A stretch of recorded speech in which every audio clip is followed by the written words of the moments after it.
ಕಲೆನೇ ಹುಡ್ಕೊಂಡು ಬರೋಂಗೆ ಮಾಡಿದ್ದಾರೆ. ಈ ಮೊದಲು ಏನಾಗ್ತಿತ್ತು ಅಂತ ಹೇಳಿದ್ರೆ ಜನರು ಹತ್ರ ಕಲೆ ತೊಗೊಂಡೋಗ್ತಾಯಿದ್ರು, ಈಗ ಕಲೆನೇ ಜನರು ಹುಡ್ಕೊಂಡು ಬರೋಂಗೆ ಮಾಡ್ತಾಯಿದ್ದಾರೆ. ಇದು ಮುಂದುವರಿಬೇಕು, ಇನ್ನೂ ತುಂಬ ಚೆನ್ನಾಗಾಗುತ್ತೆ ಇದೆಲ್ಲ ಬಂದರೆ. ಕರಾವಳಿ ಭಾಗದಲ್ಲಿ ಹೌದು, ಕರಾವಳಿ ಭಾಗದ ಕಲೆನ ಇನ್ನೂ ಮುಂದುವರಿಸ್ತಾ ಇದ್ದಾರೆ. ತುಂಬ ಚೆನ್ನಾಗಿದೆ, ಕಲೆಗೊಂದು ಬೆಲೆ ಸಿಗ್ತಾ ಇದೆ ಇವಾಗ. ಚೆನ್ನಾಗಿದೆ ಸರ್, ಮೂವಿ ನೋಡ್ಬೋದು ಒಂದು ಸಾರಿ. ನಾವೆಲ್ಲ ಗಂಡು ಕಲೆನ ಪ್ರಸಂಗಗಳ ಮೂಲಕ ನೋಡ್ತಾ ಇದ್ವಿ, ಬಟ್ ಇದು ಒಂದು ಚಲನಚಿತ್ರ ಮೂಲಕ ತೋರಿಸಿದ್ದಾರೆ.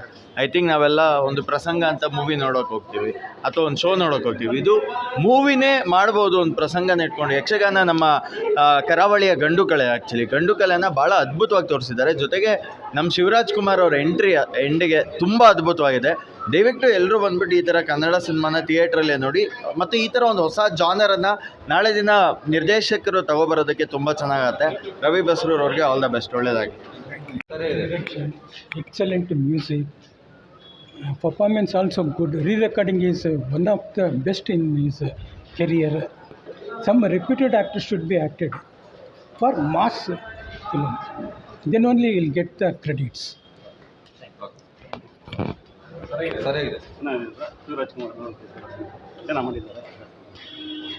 ಸರ್, ನಾವು ಮಲೆನಾಡವರು, ಅದಕ್ಕೋಸ್ಕರ ತುಂಬ ಇಷ್ಟ ಆಯಿತು. ಕಲೆನ ಇಷ್ಟಪಡ್ತೀವಿ, ಚೆನ್ನಾಗಿದೆ. ಸೂಪರ್ ಆಗಿದೆ, ಚೆನ್ನಾಗಿದೆ. ಶಿವರಾಜ್ ಕುಮಾರ್ ಅವರು ಕ್ಯಾಮಿ ಚೆನ್ನಾಗಿದೆ, ಅವ್ರದ್ದು ಕೂಡ. ಸೊ ಪಾರ್ಟ್ 2 ಇದೆ ಅಂತ, ಪಾರ್ಟ್ 2 ವೇಟಿಂಗು, ಚೆನ್ನಾಗಿದೆ ಮೂವಿ. ಖಂಡಿತ ಪಾರ್ಟ್ 2 ವೇಟ್ ಮಾಡ್ತಿದ್ದೀವಿ. ಶಿವಣ್ಣನ ಎಂಟ್ರಿ ಅಂತೂ ತುಂಬ ಚೆನ್ನಾಗಿದೆ. ನಿಜವಲ್ಲೂ ಯಾವ ಬಾಹುಬಲಿನಿಲ್ಲ ಈ ಫಿಲಮ್ ಮುಂದೆ.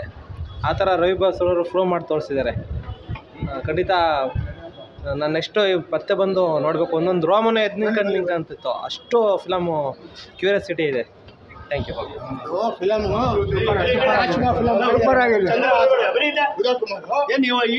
ಅದ್ರ ಉದಯ್ ಕುಮಾರ್ ಮಾಡಿದ್ದಾರೆ, ರಾಜ್ಕುಮಾರ್ ಅವ್ರು ಮಾಡಿದ್ದಾರೆ, ಹಲೊಬ್ರೆಲ್ಲ ಮಾಡಿದ್ದಾರೆ. ಇದು ಹೊಸದಾಗಿ ಯಕ್ಷಗಾನದಲ್ಲಿ ಮಾಡಿದ್ದಾರೆ ಅಷ್ಟೇ ಈ ಫಿಲಮು. ಆದರೆ ನೋಡೋಕ್ಕೂ ಅಂದವಾಗೈತೆ, ಸ್ಕೀನು ಚೆನ್ನಾಗೈತೆ. ಲಾಸ್ಟ್ ಎರಡನೇ ಶಿವರಾಜ್ ಕುಮಾರ್ ಬರ್ತಾರೆ, ಅದು ಭಾಳ ಚೆನ್ನಾಗಿದೆ. ಎರಡನೇ ಪಾರ್ಟ್ ನೋಡಬೇಕು ಏನಾಗುತ್ತೆ ಅಂತ. ಹಾಂ, ಓಕೆ.